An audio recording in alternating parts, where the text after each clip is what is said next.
ఈ సమయంలో బైబిల్లో ఉన్న చక్కటి సందర్భాలతో కూడిన వాక్యాన్ని మనం ఆలకించినట్లయితే, వాక్యంలోకి వెళ్ళే కంటే ముందుగా ఒక చిన్న ప్రశ్న మీకు జ్ఞాపకం చేస్తాను. ఏబిసిడీలు అందరికీ తెలుసు కదా. ఈ ఏబిసిడీల్లో ప్రతి అక్షరము కూడా ఏదో ఒక మూలను వంగుతుంది కానీ, ఏదో ఒక మూలను బెండ్ అవుతుంది కానీ, ఒకే ఒక అక్షరము అది ఎక్కడ కూడా బెండ్ కాదు. ఆ బెండ్ కాని అక్షరమే ఐ. ఐ అనే అక్షరాన్ని మీరు రాయండి, అది బెండ్ కాదు, ఇలా నిటారుగా ఉంటుంది అనమాట. ఏను చూడండి, ఇలా వెళ్ళి మళ్ళీ అక్కడ యూటర్న్ తీసుకుని కిందకు వస్తుంది. బీని చూడండి, ఇలా వెళ్ళి రైట్ తీసుకుని మళ్ళీ లెఫ్ట్కి వచ్చి మళ్ళీ రైట్కి వెళ్ళి మళ్ళీ రైట్, అంటే వాటికి మలుపులు ఉంటాయి, బెండింగ్స్ ఉంటాయి, అవి కొంచెం వంగుతాయి. సి అనే అక్షరాన్ని చూసినా వంగుతుంది, కానీ ఒక ఐ అనే అక్షరం మాత్రము అది వంగడానికి ఇష్టపడదు. ఈ ఐ అనే అక్షరము గురించి బైబిల్ చెప్తున్న సత్యం ఏంటంటే, ఈ ఐ అనే అక్షరము చాలా ప్రమాదకరమైనది. ఐ అంటే ఏంటి చెప్పండి? నేను. మన జీవితాల్లో మనుషులుగా, ఆత్మీయులుగా నేను నా కుటుంబము, నా వారు, నేను అనే వాతావరణం అనేది ఎంత మాత్రము కూడా మంచిది కాదు అని చెబుతాను. ఎందుకంటే ఐ అనేది ఒక ఇగో, ఐ అనేది గర్వము, ఐ అనేది అహంకారము. నేను అనే ఇగో, నేను అనే అహంకారము, నేను అనే గర్వానికి ఐ అనేది సూచన. మరి ఐ కాకుండా ఇంకేం పెట్టాలంటే ప్రతి సందర్భంలో కూడా మేము అని, మనము అని అటువంటి పదాలను మనము ఉచ్చారణలోనికి తీసుకురావాల్సిన అవసరత ఎంతైనా ఉన్నది. ఎందుకు ఈ విషయం చెప్తున్నానంటే, ఈరోజు క్రైస్తవులుగా మనకున్న మరొక పేరు ఏంటంటే, వీళ్ళందరూ కూడా ప్రార్థన వాళ్ళు అని చెప్తారు. వీళ్ళందరూ కూడా ప్రార్థనోళ్ళండి, వీళ్ళందరూ కూడా ప్రార్థనా పరులండి, వీళ్ళందరూ కూడా ప్రార్థనకి వెళ్తూ ఉంటారని క్రైస్తవులు అని పిలుచుకునే పేరు ఎంత అయితే సమాజంలో వాడుకలో ఉందో, గ్రామీణ ప్రాంతాల్లో మనం చూసినట్లయితే వీళ్ళు క్రిస్టియన్స్ లేదా క్రైస్తవులు అని చెప్పడానికి వాళ్ళకి ఆ పదాలు అంతగా ఉపయోగించరు. వీళ్ళు ప్రార్థనోళ్ళండి అంటూ ఉంటారు. ఒక మాటలో చెప్పాలంటే మనం ఎవరు అంటే ప్రార్థనోళ్ళమే. మరి మన ప్రార్థనలు కేవలము మన గురించి మనం మాత్రమే చేసుకుంటున్నామా? ఇతరుల గురించి, అందరి గురించి దేవుడు సెలవిస్తున్నట్లుగా తన వాక్యము ద్వారా మనుషులందరి గురించి మనం ప్రార్థన చేసే అలవాటు మనం ఏమైనా కలిగి ఉన్నామా? ప్రియమైన దేవుని వారలారా, ఎందుకంటే లేఖనం సెలవిస్తున్న మాట, కేవలం మన గురించి మనం మాత్రమే ప్రార్థన చేసుకుంటే మనము చాలా స్వార్థపరులము. మన ప్రార్థనలు ఎలా ఉంటాయో చెప్పిన, నేను బాగుండాలి, నా భార్య బాగుండాలి, నా భర్త బాగుండాలి, నా పిల్లలు బాగుండాలి, నా భర్త ఉద్యోగం బాగుండాలి, నా కొడుకు బాగా ఎగ్జామ్స్ రాయాలి, నా బిడ్డకు పెళ్ళి ఉన్నది, వివాహం బాగా జరగాలని ఎంతవరకైతే మన పరిధిలో మన కుటుంబం ఎంతవరకైతే ఉంటుందో కేవలం వారి గురించి మాత్రమే ప్రార్థన చేస్తాము, కానీ అందరి గురించి మనం ప్రార్థన చేస్తున్నామంటే లేదు అన్న సత్యాన్ని మనం ఒప్పుకోవాలి. ప్రేమ దేవుని వల్లరా. కానీ దేవుడు చెబుతున్న మాట ఏంటంటే, మీరు మీ జీవితాల్లో సంపూర్ణమైన భక్తిలో మీరు ఉన్నట్లయితే మనుషులందరి గురించి, అధికారుల గురించి, రాజుల గురించి మీరు ఖచ్చితంగా ప్రార్థన చేయవలసిన వారే అని లేఖనం సెలవిస్తుంది. కాకపోతే నేను అనే ఆ యొక్క నేను అనే ఆ ఇగో ఉండడం వల్ల, నేను అనే ఆ యొక్క స్వార్థం ఉండడం వల్ల మన జీవితాల్లో మనము గురించి మనం మాత్రమే ప్రార్థన చేసుకుంటున్నాము, కానీ అందరి గురించి మనం ప్రార్థన చేయలేని దుస్థితిలో మనం బ్రతుకుతున్నామని లేఖనం సెలవిస్తుంది. పౌలు గారు తిమోతి గారికి పత్రిక రాస్తూ 2వ పత్రికలో ఆయన మాట్లాడుతున్న మాట మనం చూసినట్లయితే, తిమోతి గారికి రాసిన 2వ పత్రిక 3వ అధ్యాయము మొదటి నుండి మనము గమనించినట్లయితే, తిమోతి గారికి రాసిన 2వ పత్రిక 3వ అధ్యాయం మొదటి వచనం చూస్తే, అంత్య దినములలో అపాయకరమైన కాలములు వచ్చునని తెలుసుకొనుము. ఈ అంత్య దినాల్లో మీరున్నారు కదా, ఈ దినాలన్నీ కూడా అపాయకరమైన కాలములే. అపాయకరమైన కాలములు అంటే భూకంపాలను, యుద్ధాలను, యుద్ధ వాతావరణములను, తుఫానులను, అలజడులను ఇవి కాదు. అపాయకరమైన కాలములలో మనుషులు ఏ విధంగా ఉంటారంటే, ఎలా అనగా మనుషులు స్వార్థప్రియులుగా ఉంటారు. ముందే యుద్ధం వచ్చేస్తుంది, ముందే భూకంపం వస్తుంది, ముందే జలప్రళయాలు వస్తాయి, ముందే సునామీలు వస్తాయని ప్రకృతిలో జరిగే మరి భయానకమైన పరిస్థితుల గురించి దేవుడు మాట్లాడట్లేదు, కానీ మనుషుల హృదయాల్లో ఈ అంత్య దినముల్లో అపాయకరమైన కాలాల్లో మనుషుల యొక్క హృదయాలు ఏ విధంగా ఉంటాయో దేవుడు జ్ఞాపకం చేస్తున్న సత్యము. మనుషులు ఎలా ఉంటారంటే స్వార్థప్రియులుగా ఉంటారు. ఈ స్వార్థప్రియులకున్న ఆలోచన విధానం ఏంటంటే వీరు ఎంతసేపు కూడా వారి గురించి వారే ఆలోచన చేస్తారు, కానీ పక్కనోడు గురించి అస్సలు పట్టించుకోరు. ఈరోజు మన జీవితాల్లో కూడా కేవలం నేను బాగుండాలి, నా భార్య బాగుండాలి, నా పిల్లలు బాగుండాలి, నా తల్లిదండ్రులు బాగుండాలి, నా తల్లిదండ్రులు బాగుండాలి, నా అత్తమామలు ఏమైపోయినా పర్లేదు అనుకున్నా కూడా స్వార్థమే. మన బంధువులలో, మన రక్త సంబంధికుల్లో, మన పరివారంలో కేవలము ఈ 4 గోడల మధ్య ఈ ఇంట్లో ఎవరైతే ఉంటారో వారు మాత్రమే బాగుండాలని ప్రార్థన చేయడంలో ఏమాత్రం కూడా అర్థం లేదు. కానీ దేవుని యొక్క వాక్యం చెబుతున్న మాట ఏంటి చెప్పిన, మనమందరం కూడా స్వార్థప్రియులుగా కాకుండా నిస్వార్థమైన వారుగా ఉండాలంటే నీ గురించి నువ్వు ప్రార్థన చేసే జీవితము తక్కువ కలిగి ఉండు, నీవు ఇతరుల గురించి చేసే ప్రార్థన ఎక్కువగా ఉండాలి. అందుకే ఇదే తిమోతి గారికి పౌలు గారు రాసిన మొదటి పత్రిక, తిమోతి గారికి రాసిన మొదటి పత్రిక 2వ అధ్యాయము మొదటి వచనాలు చూసినట్లయితే, తిమోతి గారికి రాసిన మొదటి పత్రిక 2వ అధ్యాయము మొదటి వచనం చూస్తే, మనము సంపూర్ణ భక్తియు మాన్యతయు కలిగి నెమ్మదిగాను సుఖముగాను బ్రతుకు నిమిత్తము. ఏమంటాడు చెప్పండి ఇక్కడ, నీ జీవితంలో సంపూర్ణమైన భక్తి, మాన్యత, గౌరవాన్ని కలిగి ఉండాలనంటే, అంత మాత్రమే కాదు కానీ నెమ్మదిగా నీవు ఉండాలనంటే, నీవు సుఖముగా ఉండాలనంటే, నీవు చేయవలసిన అత్యంత అర్జెంటుగా అతి వేగరముగా చేయవలసిన పని ఏంటి చెప్పనా, అన్నిటికంటే ముఖ్యముగా మనుషులందరి కొరకును, రాజుల కొరకును, అధికారుల కొరకును విజ్ఞాపనములను, ప్రార్థనలను, యాచనలను, కృతజ్ఞతాస్తుతులను చేయవలనని హెచ్చరించుచున్నానని ఇక్కడ దేవుని యొక్క లేఖనం మనతో మాట్లాడుతుంది. ప్రియమైన దేవుని వారలారా, మరి మన జీవితాల్లో కేవలం మనకు చేసిన మేలును బట్టి మాత్రం మనం థ్యాంక్స్ చెప్తాం, మనకున్న అవసరాలను బట్టి మాత్రమే మనము దేవుని విజ్ఞాపన అడుగుతాం, మనకున్న అత్యధికమైన మరి అత్యంత తొందరగా మరి సమకూర్చవలసిన ఏవైతే ఉన్నావో వాటి కొరకు మాత్రమే మనం దేవుని దగ్గర చేయి చాచి యాచన చేస్తాం. కానీ ఇక్కడ అంటున్నాడు లేఖనము, మీరు మీ గురించి ప్రార్థన చేసుకోవడం కాదు, కానీ మనుషులందరి కొరకు, ఈ దేశాలను పరిపాలిస్తున్న రాజుల కొరకు, అధికారుల కొరకు మీరు ప్రార్థన చేయండి. రాజే కనుక బాగుంటే అందరూ కూడా సురక్షితముగా, సుభిక్షంగా అందరూ బాగుంటారని దేవుని యొక్క లేఖనమును సెలవిస్తున్నమాట.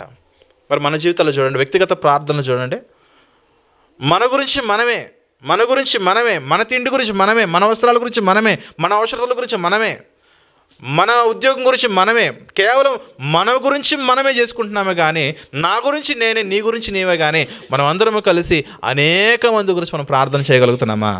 దేవుని యొక్క వాక్యం సెలవిస్తున్నట్లుగా ఇక్కడ అన్నమాట, ప్రార్థనలను యాచనలను అన్నాడు. చూడండి, యాచన అంటే ఏంటి చెప్పండి.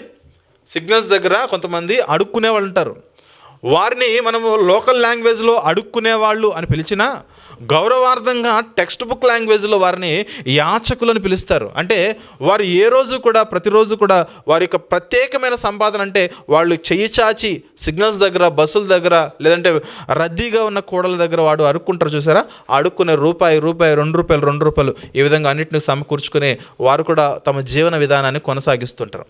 అలా మన జీవితాల్లో దేవుని దగ్గర మనము అడిగే వారమై ఉండాలి. ఒక యాచకుడు అడుగుతున్నాడంటే కేవలం తన గురించి, తన కుటుంబాన్ని గురించి మాత్రమే అడుక్కుంటాడు, ఆయన తన ఆరోగ్యం గురించి. కానీ ఈరోజు క్రైస్తవుడు ఒక యాచకునిగా మారాలి, ఒక అడుక్కునేవానిగా మారాలి. ఎవరి గురించి చెప్పనా? సమాజము గురించి, లోకము గురించి, మనుషులందరి యొక్క రక్షణ కొరకు మనము దేవుని దగ్గర అడుగుకునే యాచకుల వలె ఉండాలని లేఖనం సెలవిస్తుంది. ప్రేమ దేవుని వల్ల ఏంటంటే దరిద్రంగా యాచకులు అంటారేంటి, అడుక్కునేవారు అంటారేంటి? ఎస్, దేవుని దగ్గర మనం ఎప్పుడు కూడా అడుగుకునేవారుగా ఉండాలి. అంటే వాళ్ళు ఏదో అడుక్కుంటున్నారు కదని ఆ పదం చెడ్డది అనుకోవద్దు. మన ప్రార్థన మనం చేస్తున్నామంటే మన వల్ల కానిది ఏదైతే ఉన్నదో, మనం దేనైతే కలిగి లేమో దేవుని దగ్గర ప్రార్థనలో మనము అడుగుచున్నాము. దానినే బైబిల్ అంటుంది, యాచన చెయ్యాలి. నీ గురించి నువ్వు యాచన చేసుకోవడం కాదు, కానీ మనుషులందరి గురించి నీవు యాచన చేసి, మనుషులందరి గురించి విజ్ఞాపన చేసి, మనుషులందరి గురించి కృతజ్ఞతాస్తుతులు చెల్లించాలి. మనుషులందరి గురించి నీవు ప్రార్థన చేయాలి. బైబిల్ చెప్తున్న సత్యము మనుషులందరి గురించి చేయమంటే కేవలము ఈ 4 గోడల మధ్య ఎంతరైతే ఉంటున్నారో వారి గురించి మాత్రమే ప్రార్థన చేసేసుకుని ఆమెను అనుకుంటే, దేవుడు మన ప్రార్థనలు ఆలకిస్తున్నాడు, జవాబునిస్తున్నాడు అనుకోవడంలో అది ఖచ్చితంగా మన పిచ్చితనము, మూర్ఖత్వం ఏమవుతుంది. ఎందుకంటే బైబిల్లో సందర్భాలు అలా లేవు. భక్తులుగా పిలువబడుతున్నారు ఎవరైతే ఉన్నారో వీరందరూ కూడా తమ జీవితాల్లో వారి గురించి వారు చేసుకున్న ప్రార్థన చాలా తక్కువ. ఈవెన్ సేవకులు కూడా తమ గురించి తాము చేసుకునే ప్రార్థన చాలా తక్కువ. అనేకుల గురించి, సంఘము గురించి, సంఘములో ఉన్న వారి గురించి, ప్రపంచం గురించి, ఆ ప్రాంతాల్లో నిస్వార్థంగా సేవ చేస్తున్న సేవకుల గురించి ప్రార్థన చేసే తత్వం సేవకులు కలిగి ఉంటారు. ఒక మాటలో చెప్పాలంటే నేను నా గురించి చేసుకునే ప్రార్థన తక్కువ, సంఘము గురించి, సంఘములో ఉన్న వారి గురించి, ఆత్మీయుల గురించి, నశించిపోతున్న వారి గురించి, దేశాల మధ్య సమాధానం గురించి చేస్తున్న ప్రార్థనే ఎక్కువగా ఉంటుంది. ప్రియమైన దేవుని వల్ల అది సేవకునికి దేవుడిచ్చిన బాధ్యత. అలా మనం అందరం కూడా అటువంటి బాధ్యత కలిగి ఉన్నప్పుడే మన జీవితాల్లో నెమ్మదిగా, సుఖముగా మనం బ్రతికే అవకాశం ఉంటుంది. యేసుక్రీస్తు వారి శిష్యులకు ప్రార్థన నేర్పించాడా? పరలోకమందున్న మా తండ్రి అన్నాడు. చూద్దాం ఒకసారి మత్తయి సువార్త 6వ అధ్యాయంలో ఆయన ప్రార్థనలో ఆ సిస్టమ్ మనం చూడగలము. ఆయన ప్రార్థనలో ఆయన సిస్టమ్ మనం చూసినట్లయితే మత్తయి సువార్తలోని 6వ అధ్యాయము 9వ వచనం నుండి మనం చదువుదాం. ప్రియమైన దేవుని వాళ్ళరా, మత్తయి సువార్తలోని 6వ అధ్యాయము 9వ వచనం చూసినట్లయితే, కాబట్టి మీరు ఇలాగూ ప్రార్థన చేయుడి, పరలోకమందున్న మా తండ్రి, నీ నామము పరిశుద్ధపరచబడును గాక, నీ రాజ్యము వచ్చును గాక, నీ చిత్తము పరలోకమందు నెరవేర్చున్నట్లు భూమి మీదను నెరవేరును గాక అన్నాడు. 11వ వచనం నుండి మనుషులకు ఏదైతే కావాలో దాన్ని అడగడం ఆయన ప్రారంభించాడు. అప్పటి వరకు దేవునికి కనెక్ట్ చేస్తూ, తండ్రి నీ వందనాలు, నీ నామమును పరిశుద్ధపరచబడాలి, నీ రాజ్యము రావాలి, నీ చిత్తం పరలోకమందు నెరవేరుతున్నట్టు భూమి మీద కూడా నెరవేరాలని చెప్పిన ఆయన 11వ వచనంకి వచ్చేసరికి మా అనుదిన ఆహారము, నా అనుదిన ఆహారం అన్నాడా? అన్నాడా? దేవా నాకు ఆహారం లేదు, నాకు దయచేయమన్నాడా? అనలేదు. మా అనుదిన ఆహారము మాకు దయచేయము. ఎలా ప్రార్థన చేయాలి శిష్యులారా? మీ జీవితాల్లో కేవలము నీ పొట్టకూటి గురించి, నీ ఉద్యోగం గురించి, నీ ఆరోగ్యం గురించి మాత్రమే కాదు, కానీ నీ చుట్టూ ఎందరైతే ఉన్నారో అందరి గురించి నువ్వు ప్రార్థన చేసే ఆ యొక్క ఆలోచన విధానాన్ని నువ్వు కలిగి ఉండాలని యేసుక్రీస్తు వారు చెబుతున్న మాట. మా అనుదిన ఆహారము నేడు మాకు దయచేయము, మా రుణస్థులను మేము క్షమించిన ప్రకారము మా రుణములను క్షమించుము, మమ్మును శోధనలోనికి తేక దుష్టుని నుండి మమ్మును తప్పించుము. మమ్మును, మేము, మా ఆహారము మాకు. చూస్తున్నారా? ఆయన ప్రార్థన నేర్పించేటప్పుడే కేవలం ఒక వ్యక్తిగా నీ గురించి నువ్వు ప్రార్థన చేసుకోవడం కాదు, కానీ అనేకుల గురించి నువ్వు ప్రార్థన చేయాలి. మనకు అప్పులోనే అనుకోండి, అప్పులు ఏమంటారు చెప్పండి? రుణములు. మనకు అప్పులోనే అనుకోండి, కేవలం మన అప్పు గురించి మాత్రం ఆలోచన చేస్తాం. దేవా నాపు ప్రభు, నాపు అంటే నీలాంటి అప్పులు కలిగిన వాళ్ళు, నాలాంటి అప్పులు కలిగిన వాళ్ళు చాలామంది ఉన్నారు చుట్టూ. వాళ్ళ గురించి కూడా ప్రార్థన చేయాల్సిన బాధ్యత కలిగి ఉన్నవాడే క్రైస్తవుడు. ఏ క్రైస్తవుడు? ప్రార్థనోడిగా పిలువబడుతున్న క్రైస్తవుడు. కాబట్టి ప్రియులారా, మనలో స్వార్థాన్ని విడవమంటే అన్నింటిలో స్వార్థం విడవాలి. ప్రార్థన చేసే విషయంలో కూడా స్వార్థాన్ని వీడి నిస్వార్థంగా మన ప్రార్థన దేవుని సన్నిధికి చేరాలంటే అస్సలు నా అనే పదాన్ని విడిచిపెట్టేసి దాన్ని వాడకుండా మా గురించి, మన గురించి, అనేకుల గురించి, అందరి గురించి ప్రార్థన చేసే ఆ తత్వాన్ని మనము నేర్చుకోవాలి. ప్రియమైన దేవుని వాళ్ళారా, అప్పుడే మన జీవితాల్లో మనకు తెలియకుండానే మన సమస్యలు పోతూ ఉంటాయి. భయంకరమైన కష్టాల్లో సమస్యలు మన కుటుంబం ఉందనుకోండి, మనం ఎలా ఉంటామంటే మనది బాగుంటే చాలే, తర్వాత ఇంకోటి చూడట్లేదు అనుకుంటాం. కానీ దేవుడు అలా చెప్పట్లే. నీది బాగుండాలంటే నీవు ఇంకొకరి గురించి ఆలోచించేవాడుగా ఉండాలి. నీది బాగుండాలంటే నీవు మరొకరి గురించి నువ్వు ఆలోచించేవాడు ఉండాలి. నిన్ను నువ్వు మర్చిపో, నీవు వేరొకని కొరకు జీవించు అంటుంది బైబిల్. నీ కోసం నువ్వు బ్రతకడం కాదు, నీవు నా అని పిలువబడుతున్న సంఘము కొరకు బ్రతుకు అంటుంది బైబిల్. కాబట్టి ప్రియమైన దేవుని వాళ్ళారా, బైబిల్లో ఉన్న భక్తులను చూడండి, వారి జీవితాల్లో వారి కొరకు వారు చేసుకున్న ప్రార్థన చాలా తక్కువ. సంఘము కొరకు, ఆత్మీయుల కొరకు, నశించిపోతున్న వారి కొరకు, చెదిరిపోయిన వారి కొరకు నిరంతరం కూడా వారు ప్రార్థన చేస్తున్నట్లుగా కొన్ని సందర్భాలు చూసుకుని మనం ముందుకెళ్దాం. ప్రియమైన దేవుని వాళ్ళారా, కొలసీలకు రాసిన పత్రిక 4వ అధ్యాయంలో కొలసీలకు రాసిన పత్రిక 4వ అధ్యాయంలో 12వ వచనాన్ని మనము గమనించినట్లయితే, కొలసీ పత్రిక 4వ అధ్యాయము 12వ వచనం చూస్తే, మీలో ఒకడును, కొలసీ పత్రిక 4వ అధ్యాయం 12వ వచనంలో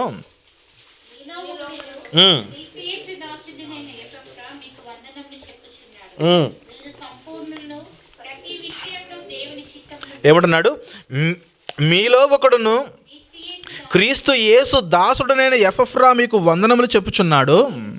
సంఘమా, కొలసీ ప్రాంతంలో ఉన్న సంఘమా, మీరు సంపూర్ణులను ప్రతి విషయములో దేవుని చిత్తమును గూర్చి సంపూర్ణ ఆత్మ నిశ్చయత గలవారునై నిలకడగా ఉండవలనని ఈ ఎపఫ్రా అనే ఇతడు మీ కొరకు తన ప్రార్థనలలో పోరాడుచున్నాడు. మనం ఏం చేస్తాం చెప్పిన, మన కొరకు మన ప్రార్థనలు ఉంటాయి. కానీ ఈ సేవకుడు, ఈ భక్తుడు చూడండి, మీ కొరకు, కొలసీ సంఘములో ఉన్న అందరి కొరకు ప్రార్థన చేస్తున్నాడు. ఎలాంటి ప్రార్థన చెప్పిన, భక్తి జీవితంలో మీరు అందరూ కూడా సంపూర్ణ ఆత్మ నిశ్చయత కలిగిన వారుగా ఉండాలి. అంటే మీలో ఎటువంటి లోపము లేని వారిగా క్రమశిక్షణ కలిగి, అది దేవుని వాక్యములోనే కానీ, దేవుని పరిచర్యలోనే కానీ, పరిచారము చేసే విషయంలోనే కానీ, పాటలు పాడే విషయంలోనే కానీ, ప్రార్థన చేసే విషయంలోనే కానీ, వాక్యము ఒక వ్యక్తిని ఎలాంటి స్థితిలో చూడాలనుకుంటుందో అటువంటి స్థితిలోనికి ప్రతి వ్యక్తి కూడా రావాలని అందరి కొరకు చేస్తున్న ప్రార్థనే ఈ భక్తుడు చేస్తున్న ప్రార్థన. ప్లేరా, నాది కూడా అదే ఆశ. అందరూ ప్రార్థన నేర్చుకుని ఎందుకు చెప్తాను చెప్పిన, ఇందుకే. అందరూ వాక్యంలో ఎదగాలని ఎందుకు చెప్తాను చెప్పనా, ఇందుకే. అందరూ ఆత్మీయతలో ఎందుకు బలవంతులు కావాలని చెబుతానా, అందుకే. ఒక సేవకునిగా దేవుడు మరొక సేవకుని ద్వారా నాకు నేర్పిస్తున్న పాఠం ఏంటంటే, సంపూర్ణ ఆత్మ నిశ్చయత కలిగిన వారు ఏ విషయంలో మీరు సంపూర్ణులను, ప్రతి విషయంలో దేవుని చిత్తం ఏదైతే ఉన్నదో ఆ దేవుని చిత్తానుసారంగా మన జీవితాలు ఎదగాలంటే మీ అందరి కొరకు నేను ప్రార్థన చేస్తున్నాను. ఆ ప్రకారంగా మీరు కూడా ఎదగడానికి ప్రయత్నం చేయండి. నేను ఒక్కడే ప్రార్థన చేస్తే కాదు, నా ప్రార్థనలను పోరాటం చేస్తున్నాను. ఎందుకంటే మీలో ఇంకా చలనం రావట్లేదు. అందుకే నా ప్రార్థన యొక్క తీవ్రత పెరుగుతుంది, కానీ మీరు మాత్రం ఎదగట్లేదు. అందుకే మీరు ఎదగాలి. ఈ ఎపఫ్రా అనే సేవకుడు ప్రత్యేకంగా సంపూర్ణ ఆత్మ నిశ్చయత, అంటే ఆత్మ వలన మీరు నడిపింపబడుతూ ఎల్లప్పుడూ కూడా మీరు దేవుని యొక్క కార్యాలు చేసే విషయంలో, ఆయన గురించి బ్రతికే విషయంలో మరింత పరిపూర్ణులు, సంపూర్ణులు కావాలని సంఘములో ఉన్న వారి కొరకు ఒక సేవకుడు చేస్తున్న ప్రార్థన మనం గమనించుకోవాలి. ప్రియమైన దేవుని వారలారా, గమనిస్తున్నారా? ఒక సేవకుడు, మరలా చెప్తున్నాను, తన గురించి, తన కుటుంబం గురించి, తన పోషణ గురించి చేసుకునే ప్రార్థన చాలా తక్కువగా ఉంటుంది. ఇతరుల గురించి చేసే ప్రార్థన విస్తారంగా ఉంటుంది. అది ఎలాగో మీకు మరలా చెప్తాను, చూద్దాం. మరలా ఫిలిప్పీలకు రాసిన పత్రిక, పౌలు గారి యొక్క పరిచర్యలో ఈ ఫిలిప్పీ సంఘమును గురించి, సంఘము కొరకు పౌలు గారు చేస్తున్న ప్రార్థన మనం చూసినట్లయితే, ఫిలిప్పీలకు రాసిన పత్రిక మొదటి అధ్యాయము 3వ వచనం నుండి మనము చదువుదాం ప్రియులారా. ఫిలిప్పీలకు రాసిన పత్రిక మొదటి అధ్యాయం 3వ వచనం చూస్తే, మొదటి దినము నుండి ఇది వరకు సువార్త విషయములో మీరు నాతో పాలివారయుండుట చూచి మీలో ఈ సత్క్రియను ఆరంభించిన వాడు యేసుక్రీస్తు దినము వరకు దాన్ని కొనసాగించునని రూఢిగా నమ్ముచున్నాను గనుక, విశ్వాస జీవితంలో ఈరోజు ప్రారంభింపబడిన ఈ విశ్వాసం ఏదైతున్నదో ప్రభు వచ్చేంత వరకు మీరు దాన్ని కొనసాగించాలని నేను రూఢిగా నమ్ముచున్నాను గనుక. అంటే మీరు అందరూ కూడా విశ్వాస జీవితంలో పరిపూర్ణులు అవ్వాలి గనుక, తర్వాత మీ అందరి నిమిత్తము నేను చేయు ప్రతి ప్రార్థనలలో ఎల్లప్పుడూ సంతోషముతో ప్రార్థన చేయొచ్చు. ఏమన్నాడు చెప్పండి?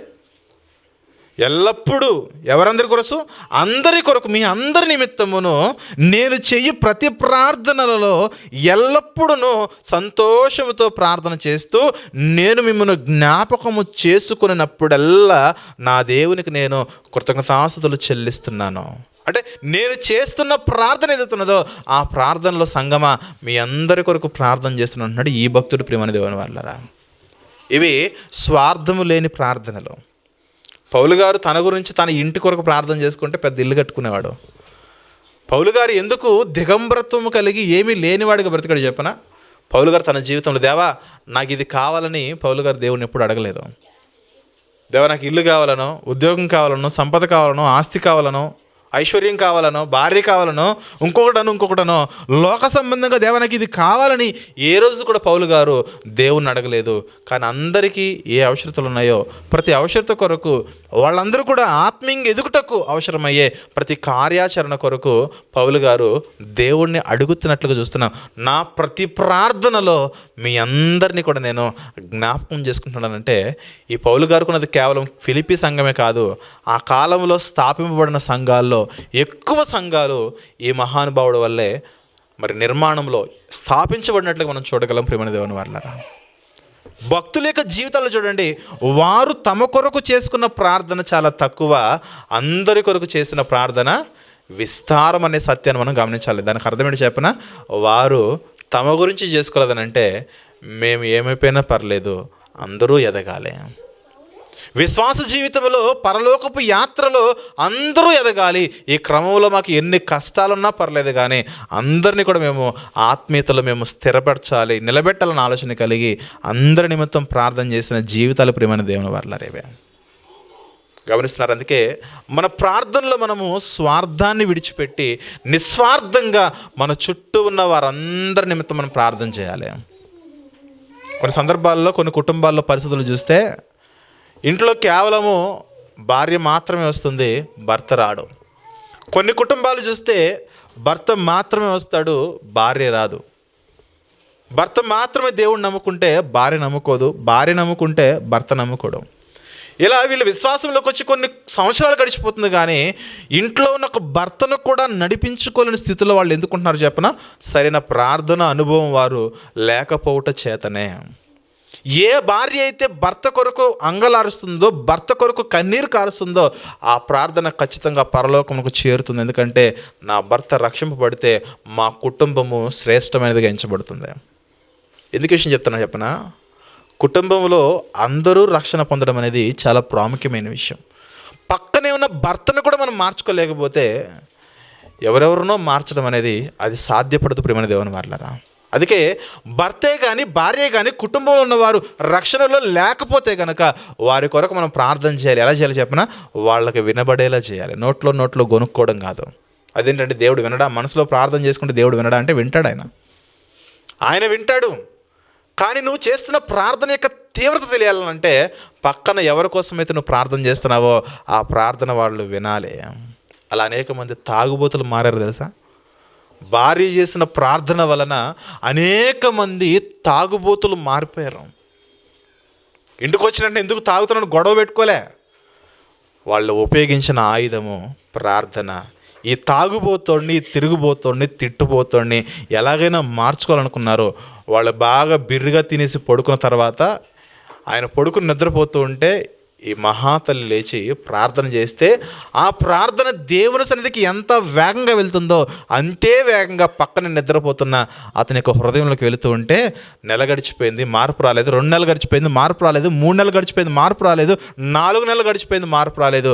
సంవత్సరం గడిచింది, మార్పు ఖచ్చితంగా వస్తుంది. అయ్యో విడువక నా కొరకు నా భార్య ఇంతగా కన్నీరు కారుస్తుంది, ఏంటో చూద్దాం యేసు ప్రభువులోని మహిమ అని చూడ్డానికి వచ్చారు. ఈరోజు తాగుబోతులుగా ఉన్నవారు భార్య చేసిన ప్రార్థనను బట్టి, తిరుగుబోతులుగా ఉన్నవారు కేవలం భార్య చేసిన ప్రార్థనను బట్టి ఈరోజు పరిచర్య చేసి దేవునిలో ఘనముగా వాడబడుతున్న వారు ఎందరో ఉన్నారు ప్రియమైన దేవుని వారలారా.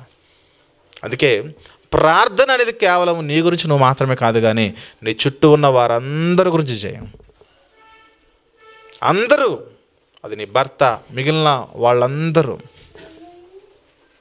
సమాజము గురించి, లోకము గురించి. నీ భర్త లాంటి వాళ్ళు అనేక మంది ఉన్నారు, ఇంకా తాగుతూ తిరుగుతూ ఇంకా వ్యసనాల్లో ఉంటూ భార్యలను కొడుతూ ఇష్టానుసారంగా ప్రవర్తించే వాళ్ళు అనేక మంది ఉన్నారు. అందరి కొరకు ప్రార్థన చేయాల్సిన బాధ్యత దేవుడు మన మీద ఉంచి ఉన్నాడు ప్రియమైన దేవుని వారలారా. విచిత్రం ఏంటంటే మనకి ఇంకా ప్రార్థన ఎలా చేయడమో రావడం లేదు. పెద్దవాళ్ళు నేర్చుకోమని నేను ఆల్రెడీ ఒక షీట్ ఇచ్చాను, ఎంతమంది దాన్ని ఫాలో అవుతున్నారో తెలియట్లేదు. కనీసం బేసిక్ ప్రేయర్ నేర్చుకోండి. తద్వారా మీరు ఇంకా ప్రార్థనలో అనుభవాన్ని సంపాదించుకునే కొలది అనేకమైన ప్రార్థనల గురించి మీరు చేసే అవకాశం ఉంటుందని చెప్పినప్పుడు కూడా మరి కొంతమంది నేర్చుకున్నారు, ఇంకా కొంతమంది నేర్చుకోలేని స్థితిలో ఉన్నారు. ఖచ్చితంగా ప్రార్థన అనేది ఈ పరలోకపు యాత్రలో చాలా ప్రాముఖ్యమైనది. అది ఉంటేనే మనం పరలోకానికి చేరగలము. ఈ ఆయుధాన్ని మనం ధరించుకోకుండా పరలోకం చేరుట అసాధ్యం ప్రియమైన దేవుని వారలారా. అందుకే భక్తుల యొక్క చేసిన ప్రార్థన మనం మరొకటి గమనించినట్లయితే, వారు తమ గురించి వారు ప్రార్థన చేసుకోలేదు, కానీ మనుషుల గురించి, లోకము గురించి ప్రార్థన చేసినట్లుగా మనం చూద్దాం. ముందుగా యేసుక్రీస్తు వారి గురించి ఆలోచించేద్దాం. యేసుక్రీస్తు వారు ఎంత నిస్వార్థమైన సేవ చేశాడో మనందరికీ తెలుసు. ఆయన ఏ రోజు కూడా తన గురించి ఆయన ఆలోచన చేయలేదు. నేను ఒక పెద్ద బిల్డింగ్ కట్టుకోవాలి, ఎక్కువ పొలాన్ని, ధనాన్ని సమకూర్చుకోవాలి, మందిని సమకూర్చుకోవాలి, బలగాన్ని సంపాదించుకోవాలని అలా ఎప్పుడూ ఆయన లేడు. ఒకానొక సందర్భంలో ఆయన యొక్క పరిస్థితులు మనం గమనించినప్పుడు, ఆయన యొక్క స్థితిగతులు మనం గమనించినప్పుడు 40 రోజుల పాటు ఆయన ఉపవాసం ఉంటాడు. ఆయన యొక్క పరిచర్లోనికి ప్రారంభించే తొలి రోజుల్లో 40 రోజుల ఉపవాసం అని అంటే, ఆయన ఉదయం నుంచి రాత్రి వరకు 24 గంటలు ఏది పచ్చి మంచినీళ్ళు కూడా తాగే స్థితిలో ఆయన లేడు. ఎందుకంటే ఆయన ఉపవాసం ఉన్నది ఇళ్లల్లో కాదు, ఆయన ఉపవాసం ఉన్నది చర్చెస్లో కాదు. ఆయన ఉపవాసం అనేది ఎక్కడ చెప్పండి? అరణ్యంలో ఉన్నాడు ఆయన. అరణ్యంలో అంటే ఆయనకి నీళ్లుండవు, ఎడారుల్లో నీళ్లుండవు, చెట్లుండవు, వచ్చే ఫలాలు ఎంత మాత్రం ఉండవు. మొత్తం రాళ్ళు, రప్పలు, ఎక్కడ చూసినా కూడా ఎండ, కొండ ప్రాంతమే. అక్కడ ఆయనకి కనీసము గ్లాసు నీళ్లు కానీ, ఒక ఫల వృక్షము కానీ ఏది కూడా దొరకని స్థలంలో ఆయన 40 రోజుల పాటు ఉపవాసం చేశాడు. ఎందుకు చెప్పనా? ఆయన అలా చేశాడని. మనమైతే ఇళ్లల్లో ఉపవాసం చేస్తాం. ఇళ్లల్లో కనీసము మంచినీళ్ళైనా ఉంటే, మజ్జిగైనా ఉంటుంది, బనానా ఉంటుంది, గోధుమ రవ్వ ఉప్మా ఉంటుంది. మన ఉపవాసాల్లో ఏదో కొన్ని సందర్భాల్లో ఏదో ఒక ఫుడ్ తీసుకొని అలా మెయింటైన్ అవుతారు, సర్వే అవుతూ ఉంటారు. కానీ యేసుక్రీస్తు వరకు ఉపవాసం చేసినట్లయితే కఠినమైన ఉపవాసం. అది 40 రోజుల పాటు పచ్చి మంచినీళ్ళు కూడా దొరకని ప్రాంతంలోకి వెళ్ళిపోయి ఆయన ఉపవాసం చేస్తే, ఆ ఉపవాస దినములు గడిచిపోయిన పిమ్మట అపవాది యేసుక్రీస్తు ఎదుకు వచ్చిన మాటని చెప్పండి, నీవు దేవుని కుమారుడు అయితే ఈ రాళ్లను రొట్టెగా మార్చుకోమన్నది. నీవు దేవుని కుమారుడు అయితే ఈ రాళ్లను రొట్టెగా మార్చుకోమంటే ఆయన అన్నాడు. ఓ వాళ్ళు చెప్పేవాళ్ళు ఐడియా, నాకు కూడా ఐడియా రాలేదు, ఇప్పుడే ఆజ్ఞాపిస్తాను, రాయి, నువ్వు రొట్టెగా మారిపోయిన అనలేదు ఆయన. ఒకవేళ ఇక్కడ నా యొక్క బలాన్ని నేను చూపించినట్లయితే నా దేవునికి నేను అవిధేయుడిని అవుతాను. నేను నా గురించి నేను అడగను, నాకు ఆకలేస్తుంది నిజమే, 40 రోజుల పాటు ఏమీ తినలేదు. అలాంటప్పుడు సాతాను ఒక పని చేయమనగానే సాతాను చెప్పిన పని చేస్తే నా గొప్పతనం ఏముంది? సాతాను నన్ను రెచ్చగొడితే, నేను రెచ్చిపోతే నా గొప్పతనం ఏముంది? నా తండ్రికి నేను అంత విధేయత కలిగిన వాడిని ఎలా అవుతాను? అందుకే 40 రోజుల పాటు ఆయన ఉపవాసం ఉండి ఆకలి కొనిన స్థితిలో కూడా సాతాను చిన్నది, నీవు దేవుని కుమారుడు అయితే రాయిని రొట్టెగా చేయమంటే అప్పుడన్న ప్రభు అన్న మాట, మనుషుడు రొట్టె వలన మాత్రమే కాదు కానీ దేవుని నోట నుండి వచ్చు ప్రతి మాట వలన జీవించును. సాతానా, నేను ఈ 40 రోజుల పాటు రొట్టెల వల్ల నీళ్ల వల్ల బ్రతకలేదు, దేవుని నోటి నుండి వచ్చు ప్రతి మాట వల్ల జీవించాను. ఇక మీదట కూడా అలాగే జీవిస్తాను, కానీ నువ్వు చెప్పావు, నీ మాట విని ఈ రాళ్లను రొట్టెలుగా చేసే ఆ కార్యం నేను చెయ్యను అన్నాడు. నువ్వు రెచ్చగొడితే నేను రెచ్చిపోను. అలాగని యేసుక్రీస్తు వారికి సామర్థ్యం లేదా? యేసుక్రీస్తు వారు అడిగితే దేవుడు ఆ రొట్టెను యేసుక్రీస్తు వారికి, ఆ యొక్క రాయిని యేసుక్రీస్తు వారికి ఒక రొట్టెగా మార్చలేడా ప్రభు ప్రార్థన చేస్తే? అదే కదా మత్తయి సువార్త 4వ అధ్యాయము 2వ వచనంలో, మత్తయి సువార్త 4వ అధ్యాయం 2వ వచనంలో, 40 దినములు 40 రాత్రులు ఉపవాసం ఉండని పిమ్మట ఆయన ఆకలి కొనగా ఆ శోధకుడు ఆయన ఎద్దుకు వచ్చి, నీవు దేవుని కుమారుడు అయితే ఈ రాళ్ళు రొట్టెలగునట్లు ఆజ్ఞాపించమనను. అందుకు ఆయన, మనుషుడు రొట్టె వలన మాత్రమే కాదు కానీ దేవుని నోట నుండి వచ్చు ప్రతి మాట వలన జీవించును అన్నాడు. మాట ఇక్కడ గమనించాలి. ఆయనకు 40 రోజుల పాటు ఆకలితో ఉన్నప్పుడు ఆయనకు రాయిని రొట్టెగా మార్చే అవకాశం ఉన్నా ఆయన తన గురించి తాను దేవునికి మొర్రపెట్టలేదు. దేవా, ఇదిగో రాళ్ళు ఉన్నాయి, ఈ రాళ్లను రొట్టెలుగా చేయని ప్రార్థన చేయలేదు. కానీ ఒకరోజు ఆయన వాక్యం చెబుతూ ఉంటే సముద్రపు టద్దరని అనేక మంది వస్తే, వాళ్ళు ఉదయం నుంచి సాయంత్రం వరకు వాక్యాన్ని వింటూ ఉండగా శిష్యులు వచ్చి, బోధకుడా, పాపం వీళ్ళు పొద్దున్న వచ్చారు, మధ్యాహ్నం కూడా ఏం పెట్టలేదు మనము, సాయంత్రం అయిపోయింది, దయచేసి వీళ్ళని పంపించెయ్యి, వీళ్ళకి పెట్టడానికి కూడా మన దగ్గర ఏమీ లేదని శిష్యులు మాట్లాడుతూ ఉంటే ఆ సందర్భం చూద్దాం. మత్తయి సువార్త 14వ అధ్యాయంలో, మత్తయి సువార్తలోని 14వ అధ్యాయంలో 15వ వచనం నుండి మనం కొన్ని వచనాలు చదువుకుంటూ మనం ముందుకెళ్దాం ప్రియులారా. మత్తయి సువార్తలోని 14వ అధ్యాయము 15వ వచనం నుండి చూసినట్లయితే, సాయంకాలమైనప్పుడు శిష్యులు ఆయన యొద్దకు వచ్చి, ఇది అరణ్య ప్రదేశం ప్రభువా. ఎటువంటి అరణ్య ప్రదేశం అంటే, నీవు ఉపవాసం ఉన్నప్పుడు ఎటువంటి అరణ్య ప్రదేశం అయితే ఉన్నదో అటువంటి అరణ్య ప్రదేశం ఇది. ఈ అరణ్య ప్రదేశము ఇప్పటికే పొద్దుపోయేను. ఈ జనులు గ్రామంలోనికి వెళ్ళి భోజన పదార్థములు కొనుక్కొనుటకై వారిని పంపివేయమని చెప్పిరి. ప్రభు, ఇక్కడ ఏం దొరకదు, ఇలాగే రాత్రి కూడా ఉంచేస్తే వాళ్ళు నీరసించిపోతారు, సొమ్మసిల్లి పడిపోతారు, వారికి ఏదన్నా అయితే మరలా మన మీదే దాడి జరుగుతుంది. అందుకే వాళ్ళు వదిలిపెట్టే, వాళ్ళు గ్రామంలోకి వెళ్ళిపోయి వాళ్ళ దగ్గర ఉన్న డబ్బులతో ఏదో ఒకటి కొనుక్కొని తింటారనంటే, యేసుక్రీస్తు వారు అంటారన్నమాట, వారు వెళ్ళనక్కరలేదు, మీరే వారికి భోజనము పెట్టుడని వారితో చెప్పగా, అప్పుడు వారంటున్నమాట, ఇక్కడ మన యొద్ద 5 రొట్టెలు 2 చేపలను తప్ప మరి ఏదియూ లేదని ఆయనతో చెప్పిరి. అందుకాయన వాటిని నా యొద్దకు తిండని చెప్పి పచ్చిక మీద జనులను కూర్చుండని ఆజ్ఞాపించి ఆ 5 రొట్టెలను 2 చేపలను పట్టుకుని ఆకాశం అందున దేవుని వైపు కన్నులెత్తి వాటిని ఆశీర్వదించడం అంటే అక్కడ ప్రార్థన చేశాడు.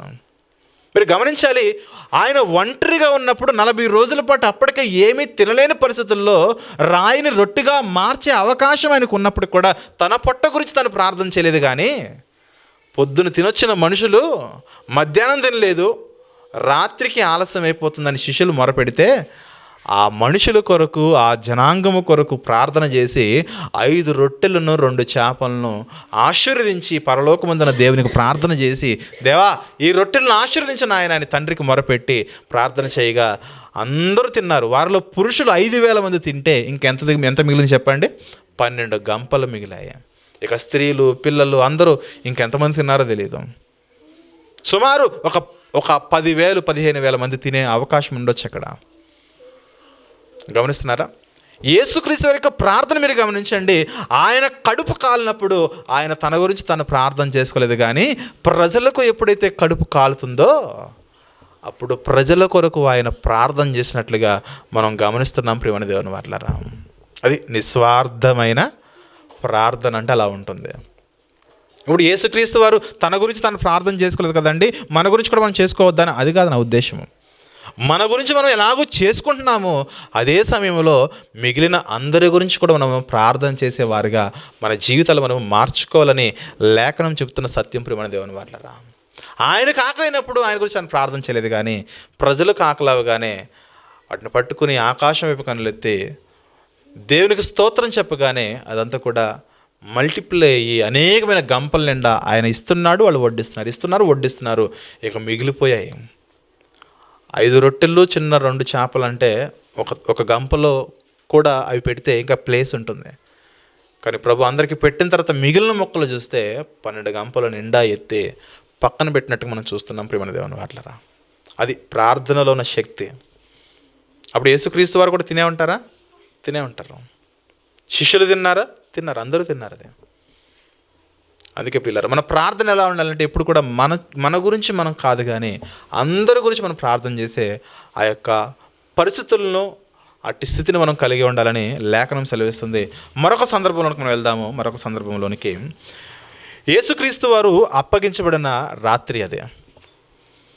యోధా వచ్చి యేసుక్రీస్తు వారిని ముద్దు పెట్టుకోగానే ఈ అక్రమార్కులు, సైనికులు, రోమ అధికారులందరూ కూడా యేసుక్రీస్తు వారిని రౌండప్ చేసి ఆయన్ని బలవంతంగా ఒక దొంగను తీసుకెళ్ళినట్లుగా ఆయన తీసుకెళ్లే ప్రయత్నం చేస్తున్నప్పుడు యేసుక్రీస్తు యొద్ద ఉన్న శిష్యుల్లో ఒక శిష్యుడు పేతురు తన దగ్గర ఉన్న కత్తి తీసి ప్రధాన యాజకుని యొక్క దాసుని చెవి నరికేస్తే అప్పుడు యేసుక్రీస్తు వారు మాట్లాడతాడు, ఏంటి పేతురు, నేనేదో ప్రమాదంలో ఉన్నానని నువ్వొచ్చి కత్తి తీసి ఆయన చంపేశావు, ఆయన్ని నువ్వు కత్తి చెవి నరికేశావు, అది ఎంత మాత్రం కూడా తగదు. ఒకవేళ నేను వేడుకుంటే, నేను నా గురించి ప్రార్థన చేస్తే నా తండ్రి తన దూతలను పంపించడం నువ్వు అనుకుంటున్నావా? నేను ప్రార్థన చెయ్యలేనని అనుకుంటున్నావా? చేస్తే నా తండ్రి నాకు కార్యము చేయాలని అనుకుంటున్నావా? దయచేసి కత్తి లోపల పెట్టన్నాడు. చూద్దాం ఒకసారి. మత్తయి సువార్తలోని 26వ అధ్యాయము 53వ వచనం చూద్దాం ప్రియమైన దేవుని వారలారా.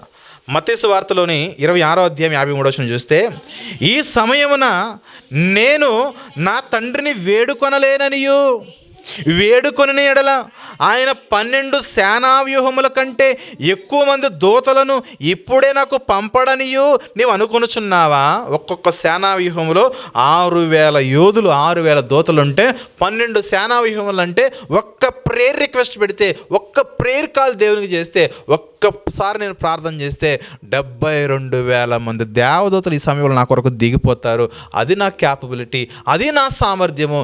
నేను ప్రార్థన చేయలేను అనుకుంటున్నావా? నాకు ప్రార్థన రాదనుకుంటున్నావా? ఏంటి పేతురు, ఈ కార్యం జరగాలి, లేఖనము నెరవేరినట్లు ఇలా జరగాలి, అందుకే నేను ప్రార్థన చేయలేదు. ఇలా నా జీవితంలో జరగాలని రాయబడింది కాబట్టి నేను ప్రార్థన చేయాలి. అంతేగాని నేనేదో ప్రార్థన నాకు చేత కానట్లు నేను వేడుకుంటే నా పరలోకముందున్న తండ్రి నా కొరకు తన దూతలను పంపలేడని అనుకుంటున్నావా? అనుకోవద్దు. మీరు గమనించండి, ఆయన కష్టాల్లోకి వెళ్ళిపోతున్నప్పుడు ఆయన గురించి ఆయన ప్రార్థన చేసుకోలేదు. కానీ ఒకానొక సందర్భంలో పేతురును మిగిలిన శిష్యులను సాతాను శోధించడానికి, జల్లెడ పట్టడానికి సాతాను దేవుడిని అడిగితే అక్కడ యేసుక్రీస్తు వారు ఉండే, నాయన వీళ్ళంతా బలవంతులు కాదు, వాళ్ళు తప్పిపోకుండా ఉండాలంటే సాతాను యొక్క శోధన వారి నుంచి దూరపరచమని ఈ అపోస్తలుల కొరకు యేసుక్రీస్తు వారు ప్రార్థన చేసినట్లుగా మనం చూస్తాము. లూకాసు వార్తలోని 22వ అధ్యాయము, లూకాసు వార్తలోని 22వ అధ్యాయము 31వ వచనాన్ని చూద్దాం ప్రియమైన దేవుని వారలారా. లూకాసు వార్తలోని 22వ అధ్యాయము 31వ వచనం చూసినట్లయితే, లూకాసు వార్త 22:31.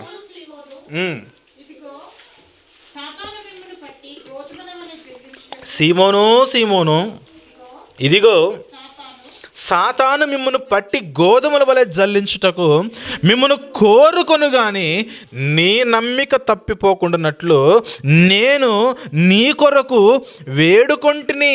పేతురు గారు ప్రమాదంలో ఉన్నప్పుడు పేతురు కొరకు ప్రార్థన చేసిన యేసుక్రీస్తు వారు ఆయన మాత్రం ప్రమాదంలో ఉన్నప్పుడు ఆయన గురించి ఆయన ప్రార్థన చేసుకోలేదు. చూడండి, అది నిజమైన స్వార్థం లేని ప్రార్థనలు అంటే అలా ఉంటాయి.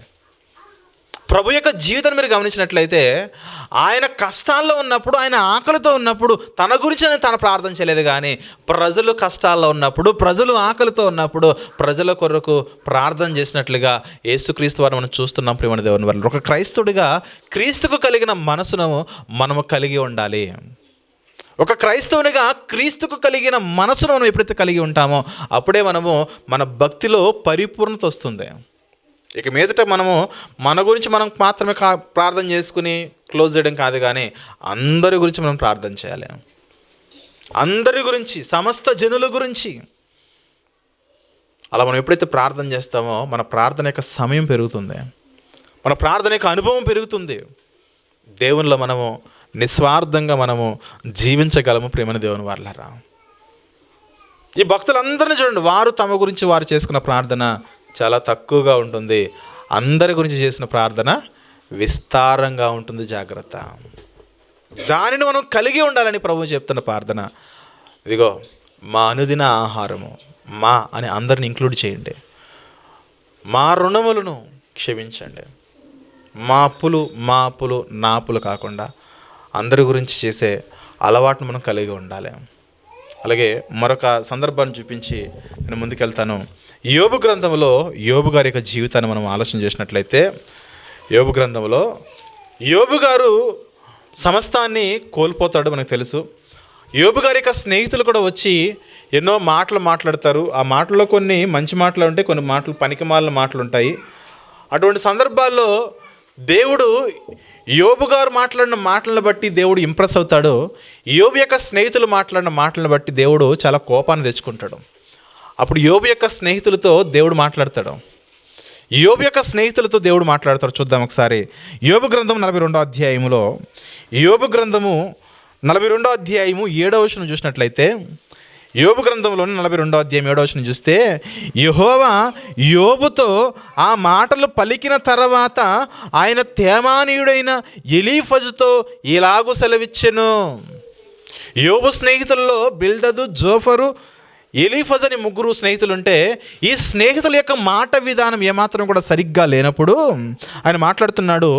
యోబుతో ఆ మాటలు పలికిన తర్వాత ఆయన తేమానీయుడని ఎలీఫజుతో ఇలాగ సెలవిచ్చెను, ఎలీఫజు నీ యొక్క వక్రబుద్ధి, నీ యొక్క వక్ర మార్గాలు, నీ యొక్క వంకర మాటలు ఎలా ఉన్నాయి చెప్పనా, నా సేవకుడైన యోబు పలికినట్లు మీరు నన్ను గూర్చి యుక్తమైనది పలకలేనిది కనుక యోబు మాట్లాడినట్లుగా మీరు మాట్లాడలేదు నా గురించి.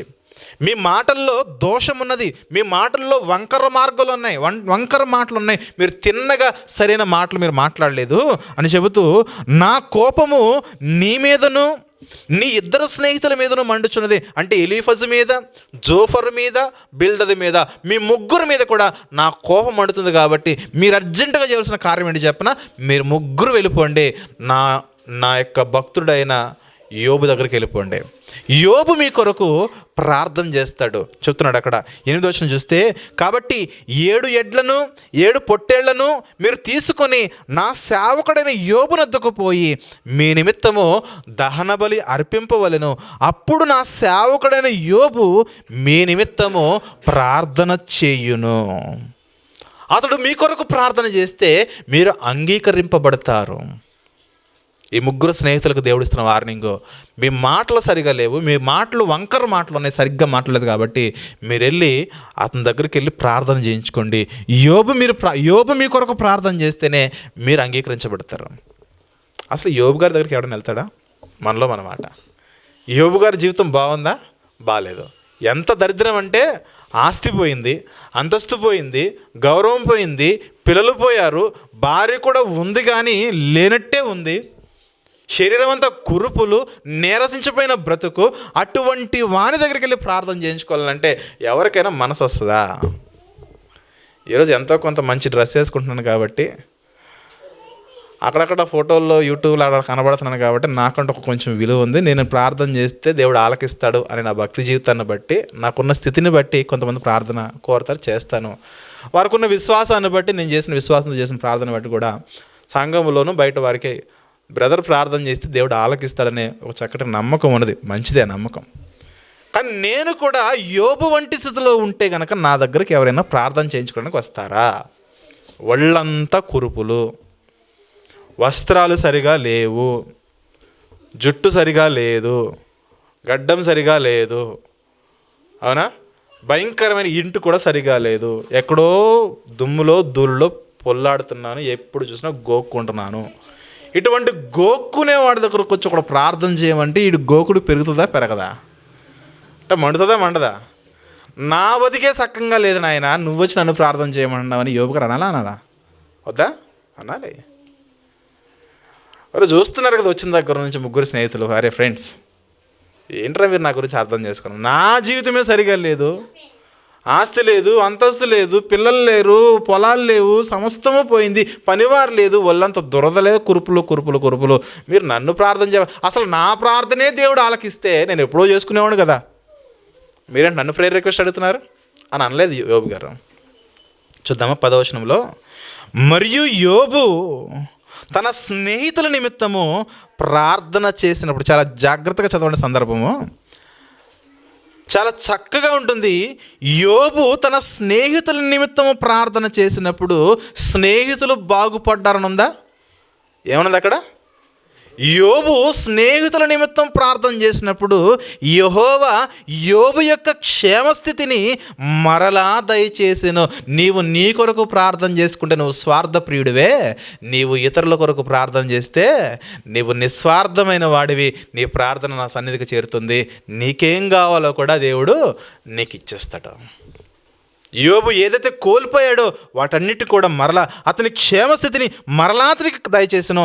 మరియు యోబునకు పూర్వము కలిగిన దానికంటే 2 అంతలుగా అధికముగా యెహోవా అతనికి దయచేసెను. ప్రియమైన దేవుని వారలారా, ఈ ప్రార్థన చేయడం వల్ల స్నేహితులు అంగీకరించబడ్డారు, దేవుని యొక్క కోపం మళ్ళింది, వారు సురక్షితంగా ఉన్నారు. అదే సమయంలో ఇతరుల గురించి ప్రార్థన చేసిన యోబు యొక్క భక్తి యోబు గారిని ఒక శ్రేష్టమైన స్థితిలోకి తీసుకెళ్ళింది. మనం కూడా అలా ఉండాలి. మన జీవితాల్లో మనం ఇంకా ఎందుకు ఎదగలేకపోతున్నామది, అది శారీరకంగానైనా, మానసికంగానైనా, ఆత్మీయంగానైనా, ఆర్థికంగానైనా మనం ఎందుకు సరిగ్గా ఎదగలేకపోతున్నామంటే మనలో ఈ ఆవగింజంతా దీనిని ఈ స్వార్థమును ఆవగింజంత స్వార్థాన్ని సాతానుగాడు ఎప్పుడో విత్తేశాడు. అది మొలకై మొక్కై మొక్కై మొక్కై పెద్ద మహావృక్షం అయిపోయి మన గురించి మనం ప్రార్థన చేసుకుంటున్నాం, కానీ ఇతరుల గురించి మనం ప్రార్థనలో మనము జ్ఞాపకం చేసుకోలేకపోతున్నాం ప్రేమ దేవుని వాళ్ళరా. కానీ యోబు గారి యొక్క పరిస్థితి చూడండి, ఆయన గురించి చేసుకోలేదు, అక్కడ స్నేహితుల గురించి ప్రార్థన చేస్తే స్నేహితులు దేవుని యొక్క కోపం వారి మీద నుంచి పోయి వారు అంగీకరించబడ్డారు. యోబు గారు దేన్నైతే కోల్పోయారో 2 అంతల ఆస్తి, ఐశ్వర్యం, సమస్తము, పిల్లల్ని అందరినీ కూడా దేవుడు యోబు గారికి దయచేసినట్లు మనం చదువుతున్నాం ప్రేమ దేవుని వాళ్ళు. అందుకే మన జీవితాల్లో అందరిని బట్టి మనము దేవునికి ప్రార్థన చేయాలి. ప్రార్థన చేయడం మాత్రమే కాదు, కానీ కృతజ్ఞతాస్తుతులు కూడా మనం చెల్లించేవారుగా ఉండాలి. మరలా చెప్తున్నా, మీరు చాలా జాగ్రత్తగా గమనించండి. సంఘాల్లో ఉన్న వారికి ఈరోజు చాలామందికి తిండి తినేటప్పుడు ఏమని ప్రార్థన చేయాలో కూడా తెలియదు. తినేటప్పుడు ఎలాంటి ప్రార్థన చేయాలో కూడా తెలీదు. ఎలాంటి ప్రార్థన చేస్తారు చెప్పనా? చక్కగా మంచి ప్లేట్లో రుచికరమైన భోజన పదార్థాలు పెడతారు, వేడివేడిగా ఉంటే ఆ వేడి వడ్డించగానే మనమేమో అలవాటుగా ప్రార్థన చేసుకుందామని కళ్ళు మూసుకుంటాము. ఆ ప్లేట్లో ఉన్న వేడి చక్కటి మసాలాతో కూడిన వంటలు ఒక్కసారిగా ముక్కులోకి రాగానే మన నోట్లో లాలాజలం ఊరగానే ప్రార్థన అవుట్. ఉంటుందండి ప్రార్థన, ఎగిరిపోద్దిగా. చాలు ప్రభు ఆగలేకపోతున్నాను, కొద్దిసేపు బాగా తర్వాత చూసుకున్న ప్రార్థన ఏదైనా బ్యాలెన్స్ ఉంటే అప్పుడేంటాడు స్తోత్రం స్తోత్రం స్తోత్రం. ఈలోగా వాసన ముక్కులోకి వస్తుంది, ముక్కులోంచి నోట్లోకి వస్తుంది, లాలాజలం ఊరుతుంది, ఇక ప్రార్థన ఎగిరిపోతుంది చూడండి. అందుకే తిండి తినేటప్పుడు కూడా మనము అతి శ్రేష్టమైన ప్రార్థన మనము చేసేవారుగా ఉండాలి. ఒకానొక ప్రాంతానికి ఒక సేవకుడు వెళ్ళాడు మీటింగ్కి. వాక్య పరిచర్య అంతా అయిపోయిన తర్వాత సేవకునికి ఆయన ఆహ్వానించిన వారు భోజనాన్ని సిద్ధపరిచారు. భోజనాన్ని సిద్ధపరిస్తే ఆయన కూర్చున్నాడు, ఇటువైపు ఒకరు అటువైపు ఒకరు బల్ల చుట్టూ చాలామంది మరి అక్కడికి వచ్చిన వారిలో కొంతమంది భోజనాలు చేస్తున్నారు. ఈయనకి అలవాటుగా ఆయన ప్రార్థన చేస్తూ ఉన్నాడు. ఈయన ఎప్పుడైతే ప్రార్థన చేయడం ప్రారంభించాడో యువతల వాళ్ళు సప్పుడు వినబడుతుంది అనమాట, ముక్కల చప్పుడు. తాటాకు చప్పుళ్ళు కాదవే, చికెన్ ముక్కలు మటన్ ముక్కల చప్పుళ్ళు వినబడుతున్నాయి. ఈయన ఏదో ప్రార్థన ప్రారంభించడం లేదో ఈ చప్పుళ్ళు వినబడుతున్నాయి. ఈయన అనుకున్నాడు, వీళ్ళు నాకంటే ముందేం ప్రార్థన చేశారంటే చేయలేదు, ఎందుకంటే వాళ్ళకు ఒకేసారి పెట్టారు, నాకు పెట్టారు, వాళ్ళు ప్రార్థన చేయడం నేను చూడలేదు. అందుకే ప్రార్థన అయిపోయిన తర్వాత అడిగాడు, మీరు ప్రార్థన చేసుకున్నారా అని అడిగాడు. వాళ్ళు అన్నారు, ఎందుకు చేసుకోవాలి, ప్రార్థన అంత అవసరం లేదు, వాళ్ళు పెట్టారు మనం తింటున్నామని వాళ్ళు సరదాగా వాళ్ళ ఆన్సర్ చెప్పేశాడు. ఈయన కూడా అన్నాడు, మీకులాగా ప్రార్థన చేసుకోలేన్నాడు మా వీధిలో ఒకడు ఉన్నాడు, ఆడు పొద్దున్న తింటాడు, ఊరంతా తిరిగి వస్తాడు, మధ్యాహ్నం తింటాడు, ఊరంతా తిరిగి వస్తాడు, సాయంత్రం కూడా తింటాడు, దేవునికి ఎప్పుడు కూడా థ్యాంక్స్ ఎప్పుడు వాడు ఊరంతా తిరిగి వస్తాడు, కానీ ప్రతిరోజు తింటాడు, వాడు ఎప్పుడు కూడా దేవునికి థ్యాంక్స్ ఎప్పుడు. ఇంతకీ నాలాంటాడా, వాడి పేరెంట్ అడిగితే కుక్క అన్నాడట. అంటే ప్రార్థన చేసుకోకుండా ఆహారం తిన్నా కూడా కుక్కతోనూ సమానం, ఎందుకంటే కుక్కకు కృతజ్ఞత లేదు. ఎక్కడో కనబడింది తింటది, కానీ దాన్ని బట్టి దేవునికి థ్యాంక్స్ చెప్పదు. జంతువుతో పోల్చాడు. మన జీవితంలో కూడా సరైన ప్రార్థన జీవితం లేకపోతే మనము జంతువులతో మనము పోల్చబడతాము. ఎందుకు ఈ ఉదాహరణ జ్ఞాపకంలో తీసుకొచ్చానంటే, ప్రార్థన చేసేటప్పుడు మనం ఎంత హడావిడిగా స్తోత్రం 4 సార్లు అనేసి ఆమె అనేసి తినేస్తారు, కానీ కనీసం ప్రార్థన చేసేటప్పుడు ఎటువంటి ప్రార్థన చేయాలో కూడా ఈరోజు తెలియకుండా చాలామంది విశ్వాస జీవితాల్లో సంఘాల్లో బ్రతుకుతున్నారంటే నమ్ముతారా? నమ్మాల్సిందే. అందుకే ప్రార్థన చేసేటప్పుడు సమయం తీసుకునైనా సరే ఒక 4 రీజన్స్ కొరకు ఖచ్చితంగా ప్రార్థన చేయాలి. అంటే 4 అయినా ఎక్కువ చేయకూడదు, అంటే ఎక్కువ ఉంటే చేయి, తప్పులేదు, కానీ 4 రీజన్స్ మాత్రము ఖచ్చితంగా నీ ప్రార్థనలో ఇన్వాల్వ్ చేస్తేనే నీ ప్రార్థన స్వార్థం లేని ప్రార్థన, లేకపోతే నీ ప్రార్థన స్వార్థముతో ఉన్న ప్రార్థన. ఆ ప్రార్థన ఏంటంటే, ముందుగా దేవా ఆహారం ఇచ్చినందుకు నీకు స్తోత్రమో కృతజ్ఞతలో థ్యాంక్స్ ఏదోటి చెప్పండి. మొదటి రీజన్, ఎందుకంటే ఆహారాన్ని అనుగ్రహించింది దేవుడు. ఈ రీజన్ ఖచ్చితంగా మనము ఇన్వాల్వ్ చేయాలి. రెండవ రీజన్ చెప్తాను వినండి. రెండవ రీజన్లో ఈ ఆహారం ఎవరికైతే లేదో వారందరికీ కూడా దయచేయమని మనం ప్రార్థన చేయాలి. ఇప్పుడు మన గురించి మన పొట్ట గురించి మనం ప్రార్థన చేస్తున్నాము, లేని వారి గురించి కూడా మనం ప్రార్థన చేస్తున్నాం. కాబట్టి మన ప్రార్థన నిస్వార్థమైన ప్రార్థన, స్వార్థము ఎంత మాత్రం కూడా దరిచేరని ప్రార్థన. మొదటి రీజన్, ఆహారం ఇచ్చినందుకు దేవా నీకు థ్యాంక్స్. రెండవ రీజను, ఆహారం లేని వారు ఎందరో ఉండగా వారికి ఆహారమును దయచేయమని చెప్పాలి. ఇక మూడవ రీజన్ చెప్తున్నాను, ఈ ఆహారమును మా ప్లేట్లో వరకు వచ్చుట కొరకు ఎందరైతే కష్టపడ్డారో వారందరి నిమిత్తం మనం ప్రార్థన చేయాలి. ఈ ఆహారము మనము ఈజీగా తినేస్తున్నాము కానీ, చక్కగా వండుకొని వంట చేసుకుని తినేస్తున్నాం కానీ, ఈ ఆహారము, ఈ వరి, ఈ గోధుమ, ఈ పప్పు, ఈ ఆయిలు, ఇవి మన దగ్గరకు వచ్చేటలో ఎంతోమంది రైతుల యొక్క కష్టం ఉన్నది. ఆ రైతుల యొక్క కష్టాన్ని మనం ఏమాత్రం కూడా తక్కువ చేయకుండా రైతుల గురించి మనం ఎల్లప్పుడూ కూడా ప్రార్థన చేసే వాళ్ళమై ఉండాలి ప్రియులారా. ఎందుకంటే ఈరోజు రైతుల యొక్క పరిస్థితులు చూడండి. నారు పోస్తాడు, నీరు పెడతాడు, ఊడుస్తాడు, అవి ఎదుగుతాయి. మధ్యలో ఏదన్నా దోమే కానీ, పురుగే కానీ, కీటకాలే కానీ తినేస్తున్నప్పుడు పంటను కాపాడుకోవడానికి ఎరువులు వాడతాడు. ఎంతో జాగ్రత్తగా ఇంట్లో ఉన్న ఒక పసిబిడ్డని ఏ విధంగా అయితే సాకుతారో, ఆ యొక్క పంట పొలాన్ని వేస్తున్న కాస్తున్న ఆ కాపు రైతు ఎవరైతే ఉన్నారో రైతులు కూడా అలాగే జాగ్రత్త తీసుకుని 6 నెలలే కానీ 3 నెలలే కానీ ఎంతో చక్కగా సొంత బిడ్డను చూసుకున్నట్లుగా ఆ పంటను వారు చూస్తారు. ఈలోగా ఏమొస్తుంది చెప్పండి? తుఫాన్ వస్తుంది. పంట బాగా ఎదిగిన తర్వాత ఈలోగా తుఫాన్ వస్తుంది. ఆ తుఫానికి, ఆ గాలులకు మొత్తం ఫ్లాట్ అయిపోతుంది వరి పొలాలు అయితే. తర్వాత తీరిగ్గా ఆకాశం నుండి వర్షం వస్తుంది. మొత్తం అంతా కూడా ఆ పంట యొక్క పనులన్నీ కూడా మునిగిపోతాయి.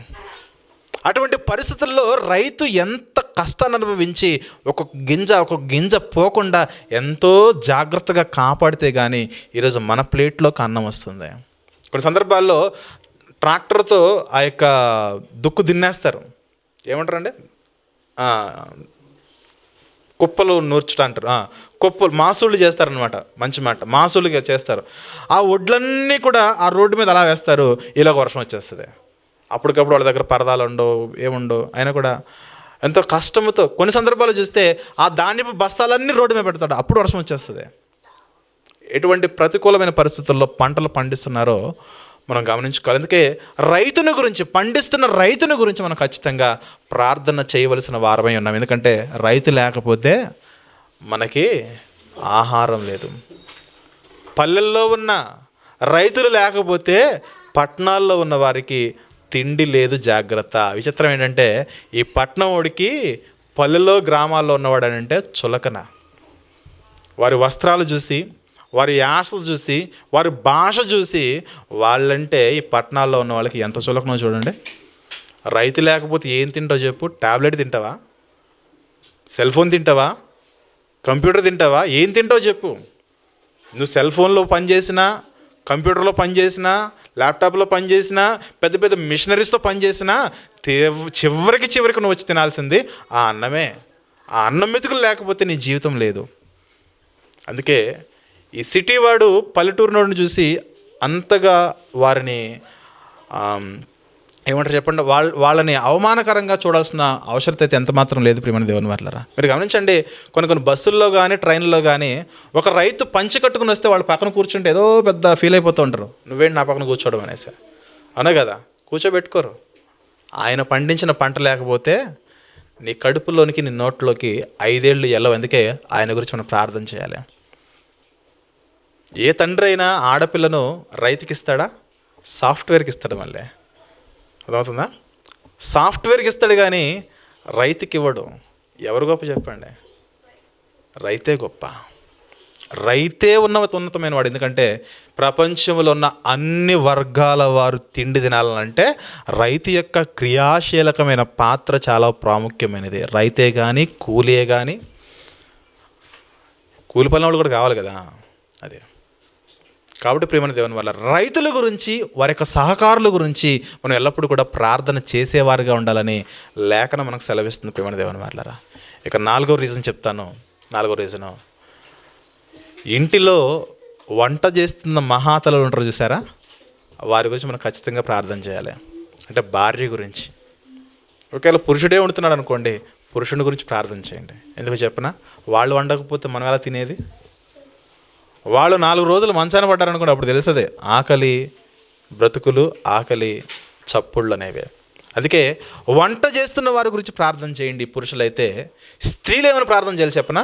ఈ వంట సామాగ్రి అంతా నా భర్త సమకూరుస్తున్నాడు కదా, నా భర్త బాగుండాలని, ఆయన యొక్క ఉద్యోగంలోనే కానీ చేతి పనిలోనే కానీ ఇంకా అభివృద్ధి చెందాలి, మేము ఎప్పుడు కూడా అనేక మందికి పెట్టేవారుగా ఉండాలి, ఆ పెట్టే స్థితిలో మనం ఉండాలని సమకూరుస్తున్న వారి కొరకు, వండుతున్న వారి కొరకు 4వ రీజన్లో మనము ప్రార్థన చేయాలి. ఇది ప్రేయర్ రీజన్లో, అంటే ఫుడ్ కొరకు మనం ప్రార్థన చేసేటప్పుడు, తినేటప్పుడు ప్రార్థనలో ఈ 4 రీజన్స్, 4 కారణాలు కూడా చాలా ప్రాముఖ్యమైనవి. మొదటి చెప్పండి, ఆహారం ఇచ్చినందుకు దేవానికి వందనాలు, స్తోత్రములు, కృతజ్ఞతలు. అలాగే లేని వారికి దయచేయండి అని ప్రార్థన చేయాలి. ఎందుకంటే 5 ఏళ్ళు ఇంకా తినని వారు ఈ భారతదేశంలో చాలామంది ఉన్నారు. కఠినమైన పేదరికంలో ఉంటున్నవారు చాలామంది ఉన్నారు. కేవలం ఒకే ఒక పూట తిని బ్రతుకుతున్న వారు చాలామంది ఉన్నారు. వారి విషయం మనం ప్రార్థన చేయాలి.